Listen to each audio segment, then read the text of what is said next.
Vascular dementia. Vascular dementia is actually a monster.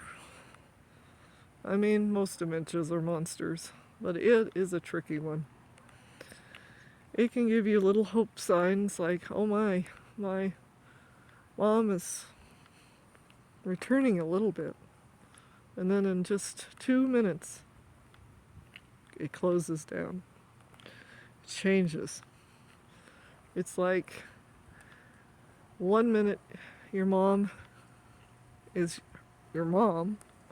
Next minute, your mom is kind of like a shell, very confused, may know you at 1 minute and not at all. It went from where my mom knew me all the time, but didn't know much about anything else, like she couldn't pass her driver's test when they had to update. She couldn't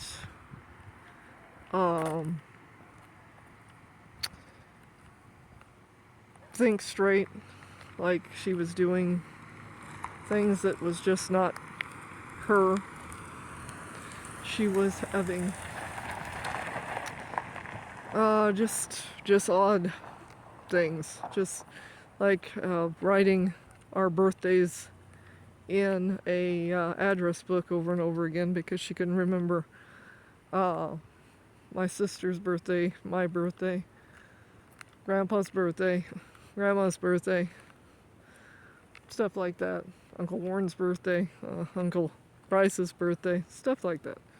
Then it gradually got into weird little hallucinations, like she thought the landlord was building an elaborate garage under the shed he was building for his tackle and boat and some other stuff. It wasn't an elaborate underground garage because we're not even allowed to have basements here because the water table was too high. And in California, I can't remember the rule, sometime was made in the 70s that new builds weren't allowed because of earthquakes. So yeah, just little silly stuff like that. And it just gradually got a little bit worse, until 2000, August 2000, late August, I can't remember the exact date. She had a UTI, woke up, didn't know me at all. She didn't even know where the bathroom was. She thought the kitchen was the bathroom. Then they got her up there to the hospital and finally diagnosed her with vascular dementia. But this clinic down here ignored me. Basically, the year before, in 2019, they were pretty much telling me just shove her in a nursing home. They wouldn't really do anything other than tell me to shove her in a nursing home if I was noticing any changes. So they weren't really open to looking into maybe her heart medication wasn't quite working, maybe something else wasn't working. I just have the feeling that things were missed. So in 2020, when she had the UTI and had to be rushed to the hospital and didn't know me, they finally diagnosed her with vascular dementia. Because vascular dementia is different than Alzheimer's. It doesn't have the Swiss cheese effect on the brain. It just has little scars inside the white matter where they've had little mini strokes or lack of oxygen. Not oxygen, but blood flow, because their oxygen levels usually were good. But the blood flow and stuff was not going to the brain right. So it causes little cuts, but not Swiss cheese. The white matter is still there. There's no holes in it. It's just kind of little places where it's dead tissue, can't connect. So we finally got the diagnosis, and I feared what was going on with her. But of course, it was too late by then to do anything. If there was, had been something that could have been done, because the clinic, of course, made us over a year back too late. So yeah, so in November she had to have a prolapse fixed, vaginal prolapse fixed that she'd been dealing with, which probably didn't help it because it was infected.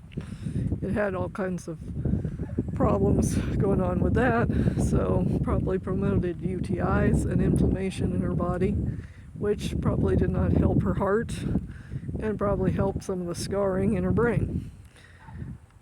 So here we had that, and afterwards the hospital didn't tell me she was in full delirium, so I go up there and get a freaking shock that my mom is acting like a character in a horror film. She was violent, she was scary. I had never seen my mom like that. My mom was always a gentle human being, and seeing her like that was just sent me into major trauma, because they could have warned me at least. I thought I was either taking her home or was going to take her home the next day and be filling out papers that day.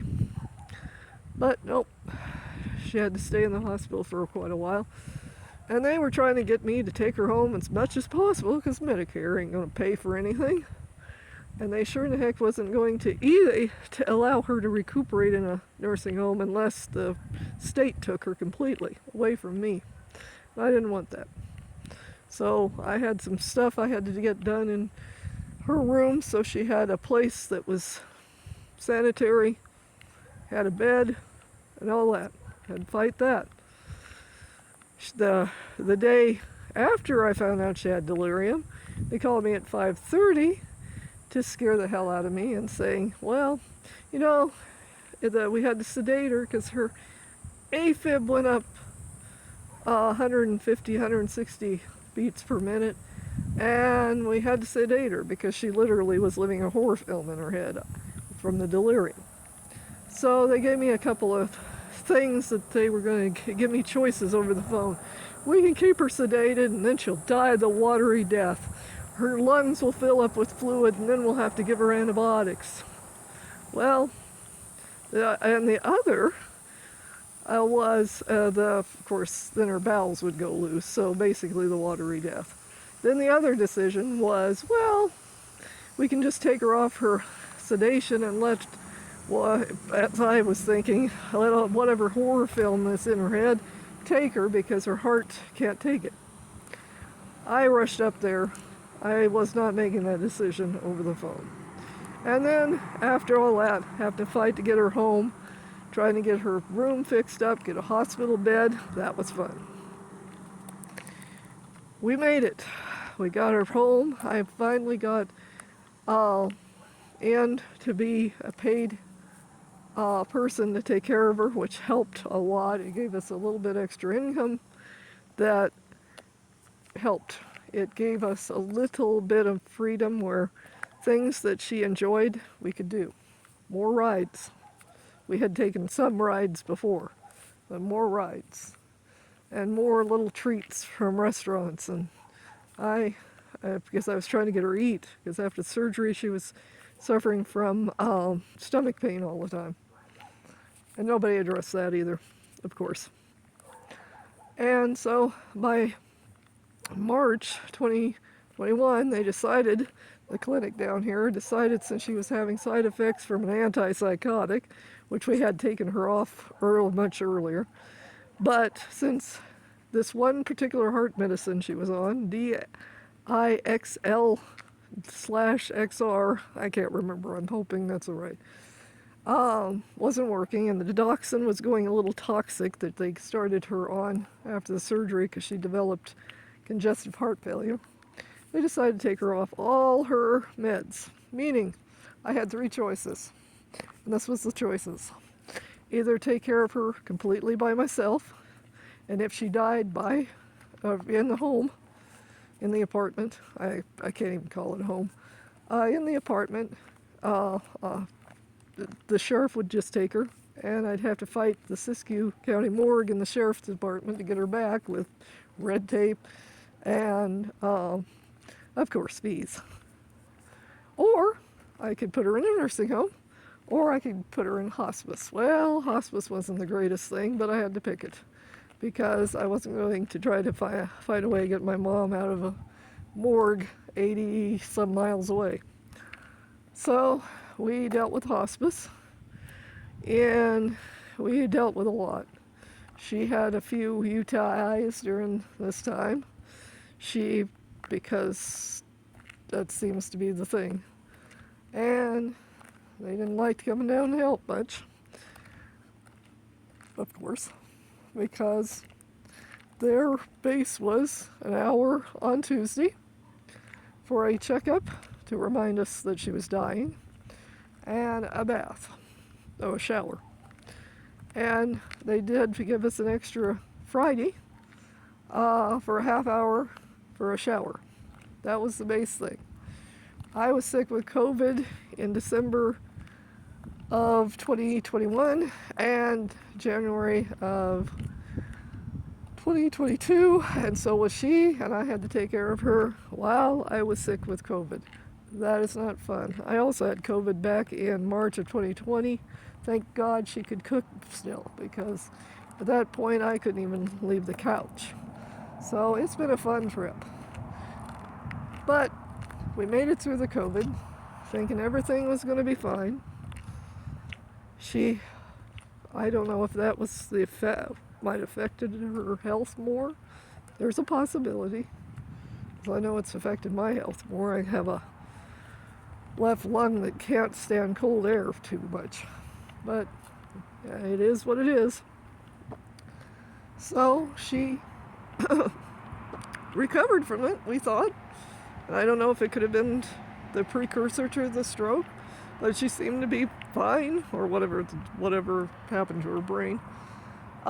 Seemed to be fine. And then that Thursday, she woke up with something had changed completely. She couldn't see or didn't know what was going on. I have no idea, but most people think she was kind of blind, but she could see light. But that was about it. And it was just too much for her. One more thing taken from her. I found her in the fetal position. She had taken off her pants and underwear because she thought her legs were on fire. I don't know if that's a symptom of a stroke or if it was an hallucination during the stroke. I have no idea. But yeah, that was fun to watch my mom do. So she was wandering around the apartment. Hospice didn't really want to they really wanted me to handle it, except they didn't want me to call 911. The caseworker did come, but she's not a nurse.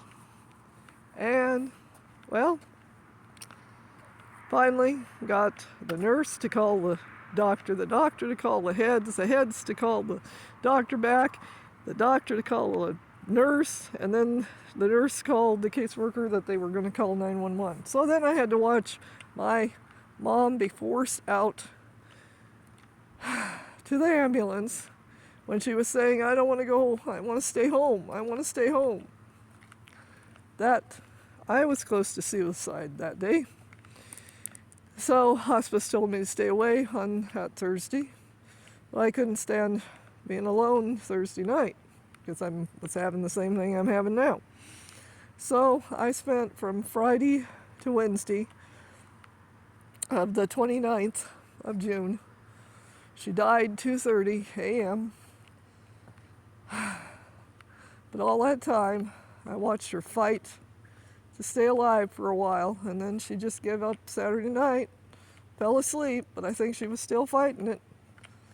But she couldn't fight it much longer. And there we go. I'm having to donate her body to science because I can't afford paying out everything that I have saved to see if I can find something in my life. And I feel bad about that, of course, because guilt, you gotta have guilt too. So while I was doing that, getting that prepared, I missed her last breath. The nurse had stated that it was just a weird, normal breathing pattern, but there was something changing. But the nurse said, oh, she'll be fine. I step out and do that. I think I was gone for maybe a half hour, and I came in and Mom was gone. Last breath. Then I had to fight to get them to pick up the body because the hospital, 24 hours don't actually mean 24 hours. It means 5 p.m. the next day. You better get the paperwork done. If it's a type of company that does it separate, well, too bad. You gotta get the paperwork in. So I had to hurry up and get them to go. And I kept on calling. They had some delays. The science care people did, and the mortuary they use. So, yeah, I had to stand in the back of the hospital, or side of the hospital, whatever you want to call it, at the morgue. That was a positive thing, but at least I got to say goodbye to my mom. I also had to declare her dead the same day to Social Security. Well, the Social Security Administration. That was fun too, because a caregiver has to do all the morbid stuff too, because nobody's going to help them. They're going to have to deal with it themselves. I am heartbroken that I had to do all of this alone, like always. Hospice wasn't there. They weren't going to hold my hand, because once they don't get the Medicare payments, well, you're on your own, bitch. So yeah, it's just been a fun time. And no wonder I feel like I just would like to crawl out of my own skin, because I have nightmares in my brain. I don't even have to fall asleep. They're there. I can't. I'm afraid that if I sleep, they're going to be worse. I think that's why I can't sleep very good. And I feel like if I stay in that apartment sometimes, I feel like I'm going to go crazy or have a heart attack, or maybe both. Yeah, it's fun to be this way. There should be more of a system to help people, but there isn't. You just have to deal with it yourself, and if you make it, you make it. If you don't, well, they're just going to donate your body to science. If somebody even bothers to call the science people, I'll probably wind up in the morgue somewhere, and they'll throw me to the buzzards. Or some damn medical student will be, or nurse, will sticking me in their freaking car as a prank. But yeah, yes, I'm not. My dark sense of humor is getting darker. So here's the moon, and I'm on my way home, if I could call it a home.